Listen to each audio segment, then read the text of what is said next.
bawang, luya. Ayan na tayo. Tapos kamatis. Kamatis. Isa na rin natin yan.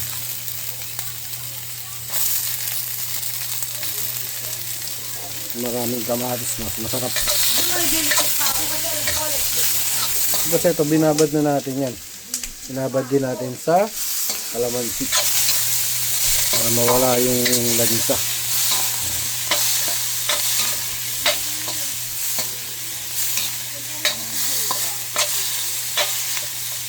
Durugin lang natin ang bahagya yan. Saan natin nilalagay yung isda.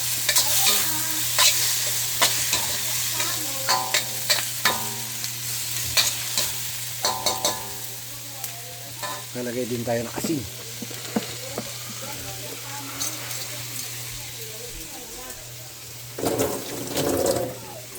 Asin at paminta.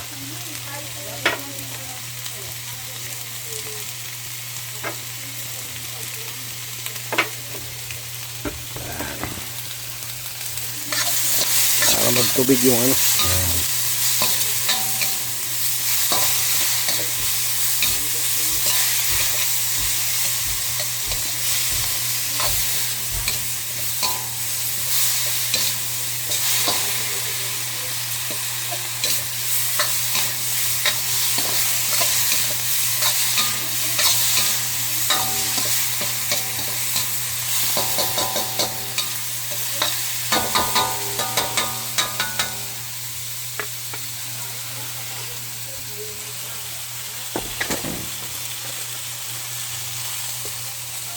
Lagay na natin itong mga isda.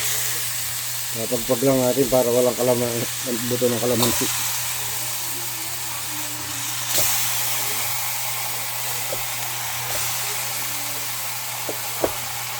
Mawalay lansa.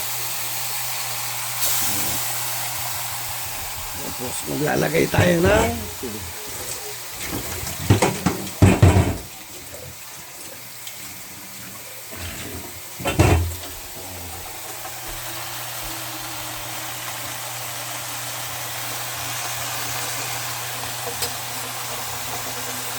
Nalagay ko na rin sili para may hagod.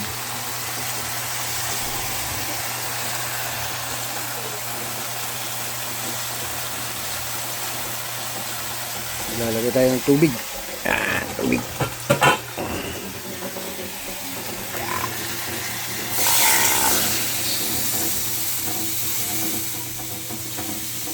Yan. Ayan. Ayan. Tapos takpan lang natin, antayin lang natin kumulo.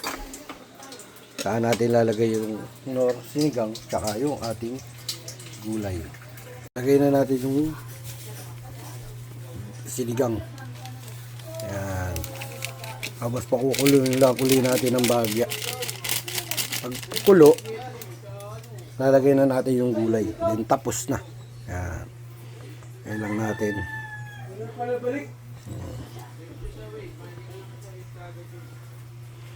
Turugin din natin yung ano.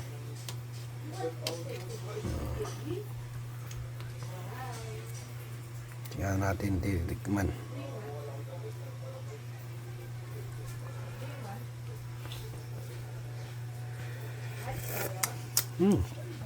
Asim. Yap.